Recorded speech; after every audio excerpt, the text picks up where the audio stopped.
2-3 दिवस नाही तर चक्क 15 दिवस मी लेट व्लॉग टाकते, कारण दिवाळीनंतर लगेचच माझ्या एक्झाम स्टार्ट झाल्या, सो एडिटिंगला वेळच नाही मिळाला. तसा हा व्लॉग आहे पाडव्याच्या दिवशीचा. लक्ष्मीपूजनाच्या दिवशी खूप पाऊस झालेला, म्हणून आज सकाळी मी काही रांगोळीसाठी उठलेच नाही. थोडीशी उशिराच उठले आणि इकडे पप्पांच्या बुलेटला हार लावत होते. मराठीमध्ये एक म्हण आहे, आधी पोटोबा मग विठोबा, पण आमच्याकडे आधी विठोबाच असतो आणि मगच पोटोबा. पाडव्यामुळे आज माझ्या आवडीचा म्हणजेच पुरणपोळीचा स्वयंपाक होता. जेवण करून लगेचच घरातल्या स्टेअर्सवर पणत्या लावण्यासाठी परत फुलांच्या पाकळ्या टाकल्या आणि संध्याकाळ होतच आलेली. मग पावसामुळे छोटीशीच रांगोळी काढून घेतली आणि मग मंदिरातही सुरेख काकूसोबत फुलांची रांगोळी काढायला गेले.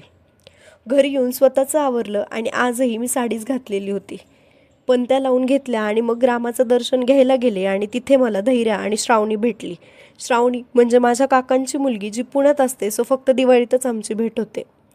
पण बहिणीच्या नात्यापेक्षा आमच्यात फ्रेंड्सच जास्त नातं आहे. आणि धैर्या म्हणजे आम्हाला जसं कळायला लागलं तेवढ्या लहानपणापासूनची माझी मैत्रीण. ह्या दिवाळीमध्ये एकच गोष्ट जास्त चांगली झाली आहे, ती म्हणजे पाडव्याच्या दिवशी पाऊस नाही आला. त्यामुळे आज भरपूर फटाके वाजवले. पुन्हा भेटूया नेक्स्ट व्लॉगमध्ये. तोपर्यंत बाय.